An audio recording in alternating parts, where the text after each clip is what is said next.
The sky had been brewing with dark clouds since mid-morning, their ominous presence thickening the air. Rebecca didn't think much of it. Storms were common this time of year. She pedaled home from school, the distant rumble of thunder urging her to quicken her pace. The rhythmic creak of her bike chain was almost soothing, a small comfort as the first drops of rain splattered the pavement. Rebecca had promised her mom she'd be home before the weather worsened, and she wasn't one to break promises. The scent of rain mingled with the earthy aroma of the nearby forest, creating a strangely alive atmosphere that made her heart race not from fear, but the thrill of racing against nature. Then it happened. A blinding flash of light tore across the sky, illuminating everything in stark clarity. An ear-splitting crack followed, and before Rebecca could react, a massive oak tree ahead of her split in two, collapsing across the road. She squeezed the brakes, her tires skidding against the wet asphalt, but it was too late. The impact sent her flying from the bike, her body weightless for a fleeting moment before crashing onto the ground. The world seemed to blur as her head struck the pavement. Distant, distorted voices reached her ears, but they were incomprehensible. The cool rain on her skin faded into nothingness, and then there was only darkness. When Rebecca opened her eyes, she wasn't in the hospital or an ambulance. She was standing in a vast, radiant corridor. The light was warm, wrapping around her like a comforting blanket. The corridor stretched infinitely in both directions, its ethereal glow casting soft shadows. Confused, Rebecca looked down at herself. She was wearing the same clothes but felt strangely weightless, as though she wasn't entirely there. Despite the serene light, unease crept into her chest. In the distance, she saw shadows flitting along the walls, their movements elusive. She called out, her voice echoing endlessly. "Hello?" No one answered.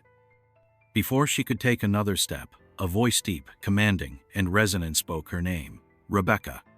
It vibrated through her, as though the sound came not from outside, but within her very being. She froze. The shadows seemed to move closer, taking on more defined shapes, though their faces were indistinct. "Rebecca," the voice repeated, louder this time. Her feet moved involuntarily, drawn forward by an invisible force. As the corridor ended abruptly, Rebecca found herself in an endless void of darkness. Her breath hitched as a figure cloaked in radiant light emerged. His presence was overwhelming, majestic, and terrifying. Though the words were unspoken, she knew. This was Jesus. "You have been brought here for a reason," he said, his voice gentle but firm. Rebecca felt her knees buckle, the weight of his presence crushing, yet oddly comforting. Before she could respond, he extended his hand, and the void shifted into a vivid vision that would change her life forever. Rebecca's eyes fluttered open to the stark white glare of hospital lights. The sharp scent of antiseptic filled her nostrils, mingling with the distant hum of machines. She felt heavy, as though every limb had been submerged in lead. A warm hand brushed her forehead, and her mother's tear-streaked face came into focus. "You are okay," her mother whispered, relief trembling in her voice. "You are back." The words didn't register immediately. Images of the radiant corridor, the flitting shadows, and Jesus' piercing gaze were still vivid in Rebecca's mind. It hadn't been a dream. It couldn't have been. Her chest ached with the weight of the vision, and the echo of his voice lingered in her ears. "You must deliver the message." The doctors called her recovery a miracle. They said her heart had stopped for 7 minutes before suddenly reviving. Though her parents clung to this as proof of divine intervention, they dismissed her attempt to explain what she had seen. Her father offered a comforting smile. "Your mind was just processing the trauma, sweetheart." But Rebecca knew better. The memory of the vision was too sharp, too real. In the days that followed, her body recovered, but her mind raced endlessly. She couldn't shake the feeling that the world around her had shifted. Everything felt heightened: the colors of the leaves outside her window, the scent of rain on the breeze, even the distant hum of cars passing by. It was as if the veil between the mundane and something much greater had been lifted. Unable to articulate her thoughts aloud, Rebecca began writing feverishly in a notebook. Every detail of the corridor, every word Jesus spoke, and every flicker of the vision were etched onto the pages. She wrote about Baron, the boy she had seen in the vision, and the storm that surrounded him. Who was he? Why was he so important? Late at night, as she stared at the ceiling, her unease deepened. She couldn't forget the shadows. Their silent, menacing forms loomed over her memories, and Rebecca felt certain they weren't just figments of her imagination. Something or someone was watching her. Her parents attributed her anxiety to lingering fear from the accident, but Rebecca couldn't ignore the urgency in her chest. She had been given a purpose, a message. And even if no one believed her, she couldn't let it be silenced. The storm had only just begun. Rebecca's unease grew with every passing day. The shadows from her vision seemed to seep into her waking life. At first, it was subtle. The faint feeling of being watched, the prickling sensation on the back of her neck as she walked home from school. But soon, the signs became impossible to ignore. One evening, scrolling through news articles on her laptop, Rebecca froze when a familiar face appeared on the screen. The boy from her vision, Aaron Trump, stood next to his father at a political event. His calm, unreadable expression was exactly as she remembered. Her heart raced as she clicked through related articles, hoping for a clue, but all she found were vague mentions of his reclusive nature. Desperate for answers, she ventured into the murky corners of the internet, joining forums and discussion threads about prophecies, visions, and the Trump family. Among the wild conspiracy theories, one thread stood out: the prophecy of the Golden Boy. It spoke of a child born into power, whose choices would shape the fate of humanity, a savior or a destroyer. The details mirrored her vision so closely that her hands trembled as she copied the thread into her notebook. Rebecca's late-night research didn't go unnoticed. One morning, as she checked her email, she found a message from an unfamiliar address. The subject line read, "You are asking too many questions." Her chest tightened as she clicked on it. The message was chillingly brief. "Stop. You don't know what you are dealing with." She showed the email to her parents, hoping they would take it seriously, but they dismissed it as spam. Rebecca wasn't so sure. Over the next few days, she noticed a black SUV parked near her house more than once. Its tinted windows made it impossible to see inside, but it never stayed long. Then came the tapping on her bedroom window late one night. When she pulled back the curtain, no one was there, only the word "stop" scrawled on the condensation. The fear was suffocating, but Rebecca refused to give in.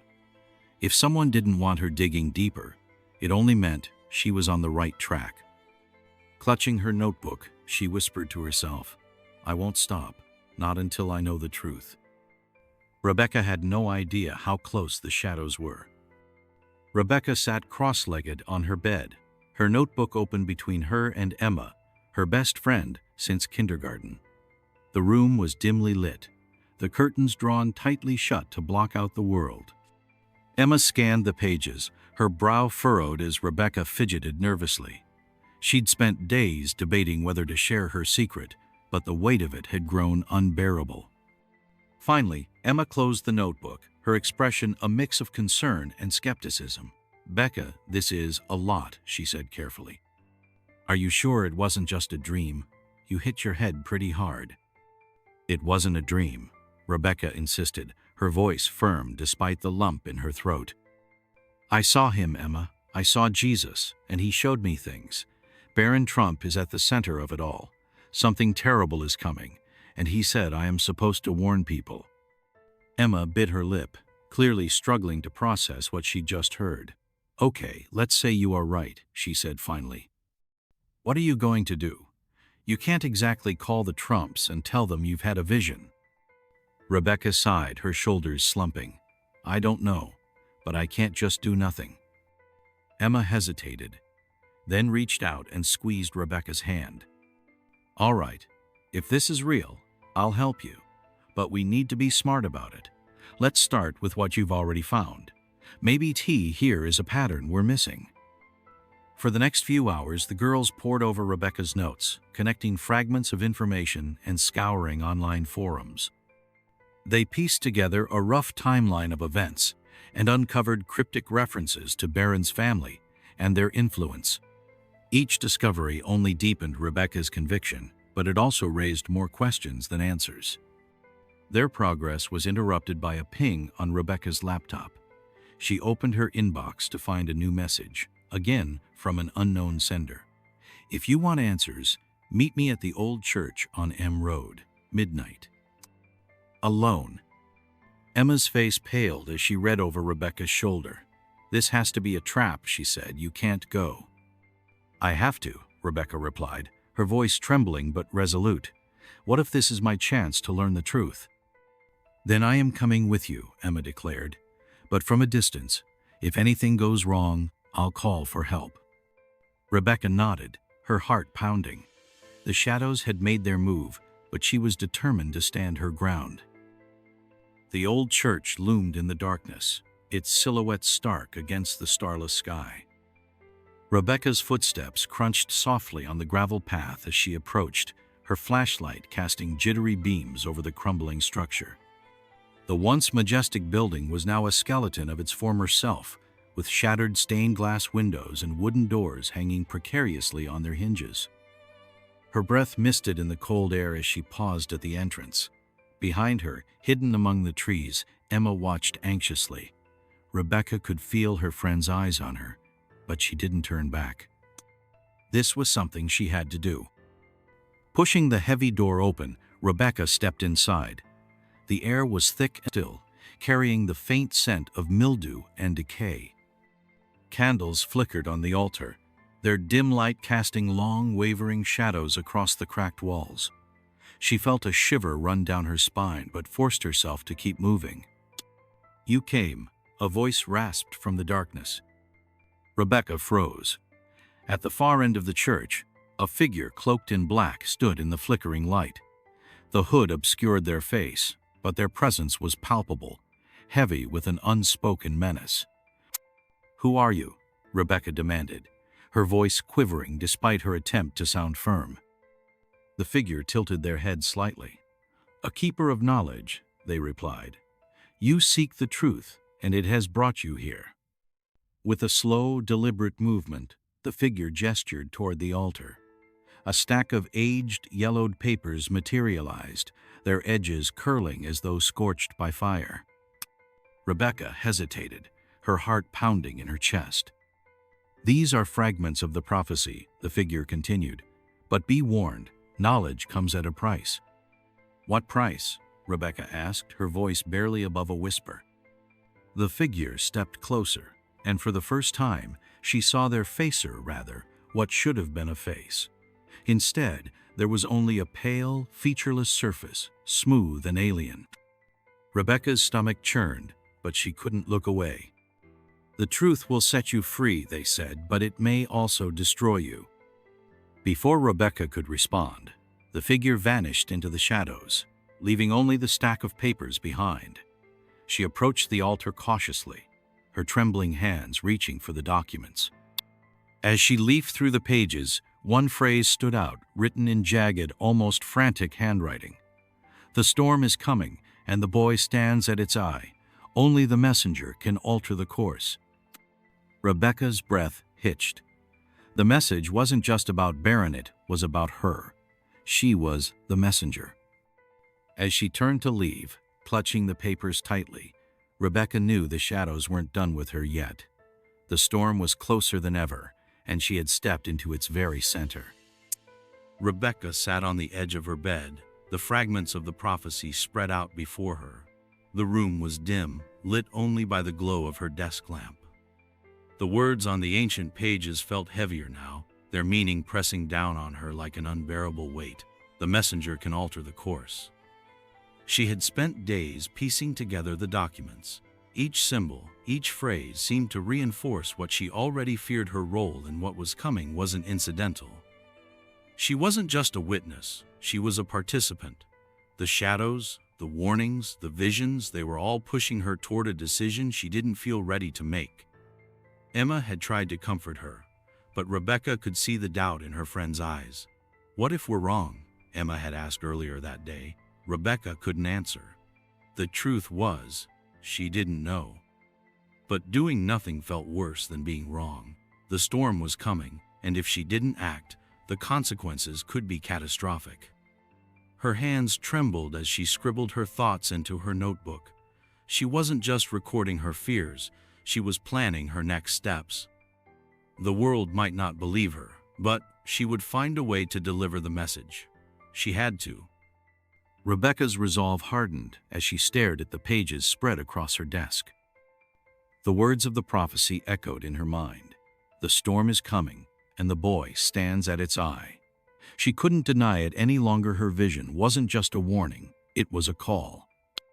The weight of responsibility pressed heavily on her chest, but beneath it burned a fierce determination. Emma sat across from her, chewing her lip nervously. "Are you sure about this?" she asked, her voice low but steady. "If you go public, they'll come after you. We've already seen what they're capable of." Rebecca nodded. "I know, but staying silent isn't an option. If no one believes me, I'll still know I tried. I have to get this out there somehow." She opened her laptop and began drafting a message. Carefully, she wove the fragments of the prophecy with her own experience, presenting it as a plea for awareness. The plan was risky, but Rebecca knew it was the only way to reach people. With Emma's help, she prepared to share her story on every platform she could find, knowing the shadows would close in. As she clicked post, Rebecca whispered, "The world deserves to know."